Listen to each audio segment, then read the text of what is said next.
because there's quite a good abstract topic we could get into here, and I'd actually be very interested to know, because obviously Geo comes from games I didn't follow except Overwatch, so I'd be interested to know actually what like the status of how people in game leaders in those games are, because basically I'm getting the vibe from Sentinels of, Dustin's going to know this, like the 2019 Team Liquid squad, where if people don't know, they had probably the most skilled lineup maybe ever in Counter-Strike, by the way. Like 1 through 5 were like probably more skilled than whoever was in the other role, because essentially even the in-game leader, which is the point I'm going to make, which was Nitro, if people don't know, years before that, once upon a time, Nitro was Team Liquid's star player, and then basically as the years went on and the people who were like the true in-game leaders left the team and they kept having to like take turns to give it a go, basically, he initially did the thing that I hate, which is what we're going to get into, where you're like a star player and so temporarily you go, well, I'll give it a go, I'll be the leader or whatever, but realistically you're just thinking if it goes perfect I'll be the leader, and then what happens is 2 months in, when you hit like a bad game, when none of your calls work, or you're just like sick of, you're not having good games yourself because you're having to put all the extra brain power to be basically anyone who does it temporarily almost inevitably always does quit at some point in time, and then the problem then is you're right back at square one. You're like, right, we have to get a leader again, and so all you really do when you do that is you think you're helping your team out, but you're just sort of like delaying the inevitable, which is at some point you're gonna have to get a real in-game leader. But what's interesting about this example is that was when he first became the in-game leader. A couple of years later, basically, he actually fully had embraced the role. He'd been through some coaches, to be fair, who actually helped him develop like the way he thought about the game, and by the time they came to this 2019 line, which was one of the all-time great teams, he essentially was able to be like a full-time leader. But even then it was of more of a loose style team. It was based around, like, obviously he knew his teammates, he knew how skilled they were, he knew how to set them up and let them go. But the problem is that's a team where, and this is why I want to draw the parallel, there's two angles there I'm getting at. One is, I'm personally, in the games I've followed in Counter-Strike especially, I'm not a fan of people who only temporarily are sort of like, I'll do it for the time being, because as I say, to me you're just delaying the first of all, it very rarely is the happenstance move will work and actually make you better than you were before. You're never usually going to be the number one team doing it. And then secondly, I personally find you're eventually just going to have to bite the bullet, and either this guy says, right, in that case I'm an IGL forever now, in which case, okay, it's going to be my career and I'm going to devote all my time to it, or shit, or get off the pot, it's time to get another person in, they'll be the IGL. So in this, the second detail to say was, the reason I bring the Team Liquid example up is because I think their whole problem was they essentially had the perfect in-game leader when all the players were at the peak of their powers, because he just had a very loose style, but he knew his team, and he got like, it was like a great way to min-max the role. You got the minimum you needed out of an IGL, but he still gave you some fragging, and the team as a result was OP.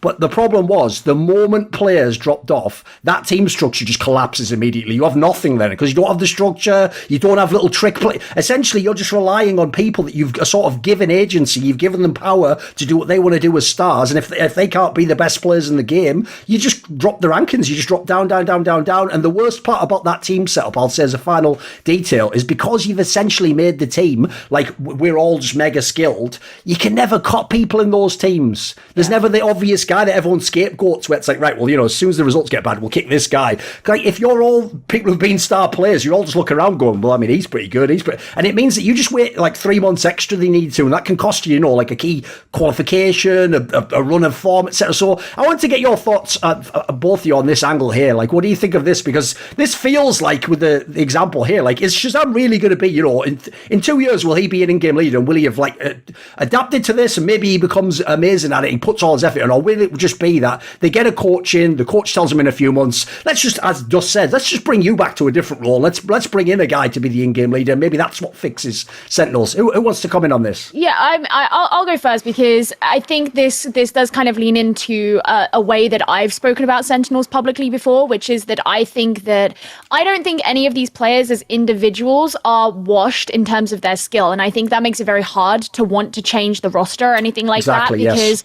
I think maybe if you were to try and highlight a weak spot right now, I would probably place it at Dapper, which is a shame, because when I first really started seriously watching competitive Valorant, I thought that Dapper was kind of the pinnacle of how to play a lot of Sentinels. And then when Nats came in from Gambit and really changed the way that you play that role, it started to change. But I think that's like the really tough thing about Sentinels right now, is it's like, okay, do we accept that like this is a lot of really skilled individual players, but they don't necessarily work as a as a unit. And I think we see this in a number of esports, and it is definitely something we saw in Rainbow Six. I remember very clearly in 2020 there were 4 specific orgs that all tried to do the whole "we're building a super team."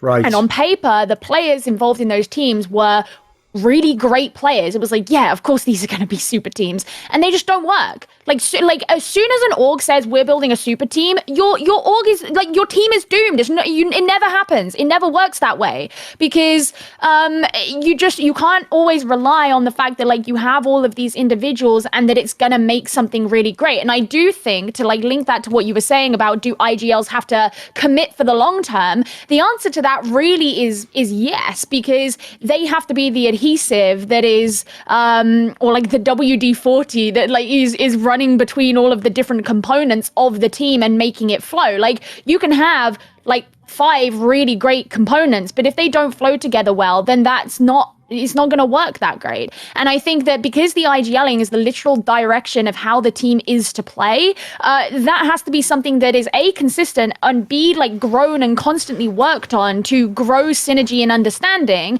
And as time goes on, and I wish I could remember who it was I saw discussing this, there was some Rainbow Six Pro. I remember there was maybe a podcast or something about it. But one of the things that was being discussed was like, as time goes on, isn't IGL going to end up saying less because they don't need to say as much, because they understand the team more? So the actual calls that get said become more valuable, but more like sparse and very like specific, and it's less like constant, real. Yes. Solid direction or whatever, because eventually it is not needed as much. And like, is that how that you judge like solid IGLing? I personally, my assumption would be that in and of itself doesn't necessarily mean that you're an amazing IGL, but it is an indication that it is a very well coordinated and synergized team, which I think is one of the single most important things for success as a team. Absolutely. Yeah, I think that like this team almost demands that you have a lot of cerebral players on your team, because the variability of, utility and how it's used and the different choke points all across the map is like an opportunity can come up at any given moment that someone has to be able to identify and call. And that's why you see teams that have like a lot of good chemistry and team play, like a version 1, like a Cloud9 in North America, capitalize on those situations a lot, because their team is all on the same page. They're really well coordinated, and they have a lot of guys who can communicate really well, and they can get things done in the heat of the moment where you got to make snap-second decisions. So I think that is definitely a part of it. But going back to the whole like Shazam being an IGL long term and Sentinels and all that good stuff, I could see it going either way. I mean, certainly Shazam adopted the role right off the rip. It's not as if he like was forced into it. Yeah, granted, true. I do think that they were probably in a situation when they made this team where maybe they didn't really know of any other like IGL that they could get. I mean, there was certainly some other CS IGLs that had transferred over, but a lot of them had already gone to other teams, or they had already made their team so early on and they were doing well that there was really no reason to adapt or change or anything like that. And if we're honest, I do think that, Sentinels have had struggles for a while, but to be honest, even their lows weren't that bad last year. Like, they were still qualifying for the international events. It's just they weren't getting as deep as they were. I mean, it was totally a relative thing. Yeah, that's I mean, like the crazy thing, right? Yeah. Yeah, I mean, they obviously won the second Masters event, and so they were like at that point considered the best team in the world. But then the next couple events, like Champions, for example, that they didn't even make it out of the group stage, and so there wasn't the decline internationally, but they were still reigning supreme in North America. Like, they were still top of the food chain when it came to regional play. This is the first time, really, in a year, basically, that we haven't seen them at the top of the food chain. And so this 3-month or so period that we're in right now is we've really identified, okay, these other teams have caught up. They also have very skilled players. They're now surpassing you when it comes to shot calling and being able to identify new strategy and new ways to play the game and just, optimize the basics that we already know work. And you're the one that's starting to fall behind. And to me, there's a lot of moving parts that make you wonder, like, has their practice been good enough? Has their preparation been good enough? There's been a lot of, like, again, rumoring and joking around that they don't practice at all. And I know that's not true. But again, we know that they had the issue with, like, Tens not being here originally and having to move him. And so they delayed their practice because of that. So that makes you wonder. They don't have the coaching staff. That makes you wonder. There's so many variables in play with Sentinels on, like, why they why they may not be performing well, then it's hard to identify like what the true cause is. Is it because Dapper's fallen off in form a little bit? Is it because, you know, his IGLing hasn't been up to snuff? He's kind of fallen behind in the meta and fallen behind it, and tactically while other teams have really started to skyrocket in those departments? Is it because they lack a coach and analyst or something like that? It's really hard to identify like what is actually the problem with this team. I just know that when you watch them play, they do not look as refined as all these other teams. Like some of these teams are super sharp, man, when you watch them play right now, as far as like their timings, how they combo together, like their spacing, just all those things. Whereas sometimes it feels like Sentinels are still very reliant upon, you know, letting 10s be 10s, like letting him make individual plays or letting someone else really pop off. That's not working well right now. Yeah, like, they're spread very thin. Well. Yeah, they're spread really thin right now is the problem. Like when you watch them play, it is very much based on individual playmaking a lot of time, and those people aren't making plays anymore. And I'm not saying that Tins is like Wash or something. He had like one bad series, something like that against version 1, but he's not getting as much impact because other players are starting to emerge that you could argue are better. Like Ye, incredible. We have so many good Jets in North America. It's like pretty unreal. Leaf. Yeah, Leaf is absolutely incredible, 100%. People I feel like people always like sleep on him on the list. Not anymore. I feel like now it's like, all right, yeah, this guy probably is the best actually right now in the scene.